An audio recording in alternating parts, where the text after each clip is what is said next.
Of the pulse. I don't want to get to the point where I'm saying this every week, but it's true. We have another outstanding guest who has been a trailblazer, a star, award-winning. Now I guess we go as far as calling her a fitness guru. We've got Miss Monique joins us today on The Pulse. How are you today? Hey, my baby. How you doing? I'm doing well. You laughed when I said fitness guru. I was serious. I've been called a lot of things.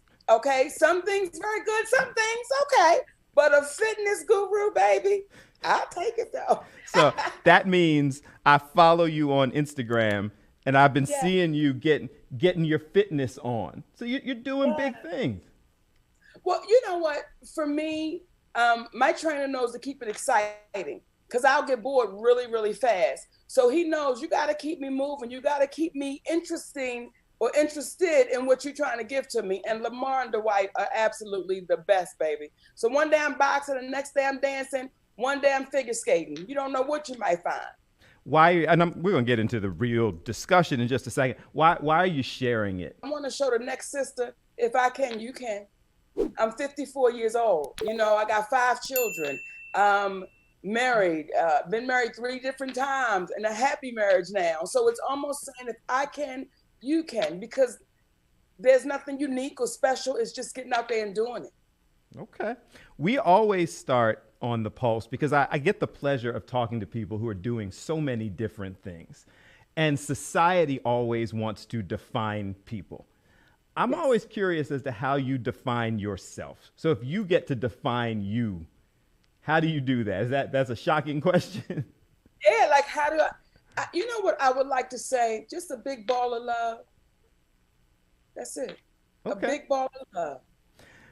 I started talking in the beginning, Academy Award winner, Golden Globe, Grammy. We know you as the queens of comedy. We know you on all of the different things. And then over the years, there have been some challenges that we're also going to explore. But do you think people know your history, how long it is, the different trailblazing and successes you've been involved in? You know, I think some do. I think some has been there since day one. You know, coming to Philly, coming to the Keswick Theater, there'll be some people that will show up, baby, that when I was doing little small clubs in the back of a bar in Philly, you know, so there have been those that's been there since day one. There are those babies that's just getting to meet me. There are those babies that, you know, they're not even here yet. So I'm grateful for the ones that said from day one, sis, I'm right here with you. And I'm grateful for the ones that say, hey, sis, I'm just getting to meet you. It was impressive to me because I've known your career for a while and knew the comedy side of it. And then I'm doing research. I went, wow, Academy Award, Golden Globe, Grammy, all those things. When you were traveling doing comedy, did you even expect that, hope for that, anticipate that? I didn't hope for that. Because when I got into stand-up comedy, I wanted to be a stand-up comedian and a talk show host. That's all I saw. That's all I wanted. Everything else literally fell into place. It fell into my lap. Becoming an actress fell into my lap. I didn't go to Hollywood to become an actress. I went to Hollywood to become a talk show host. So, you know, again, to say that I hope for it, you know what I hope for? I always wanted to be famous. Really? I wanted to be famous. I practiced signing my autograph. I practiced how I would respond and react because I saw the Jackson 5, baby. When I was a little girl running off the plane, I was like, oh, I want the people to chase me. I want them to run after me. So my hope was always to be famous. That was the hope. And then there is the be careful what you wish for, or you hope for, because you got it. You know, you had tremendous levels of success, but with that became tremendous levels of exposure and challenges. So now in your career, still happy for that? Or if you had it to revisit, would that still be the hope?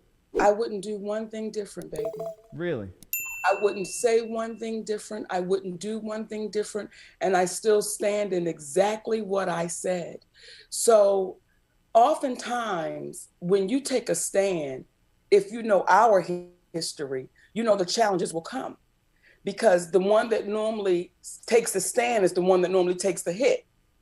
So I knew what was happening when I was going to take the stand to say the things that I had to say. My husband and I had talked about it. We knew it. We understand how our community gets down. We understand that there may be a time and place where people tell you to sit down and shut up and let it go. And I heard all of those things. But I also heard the ones in the community saying, don't back down.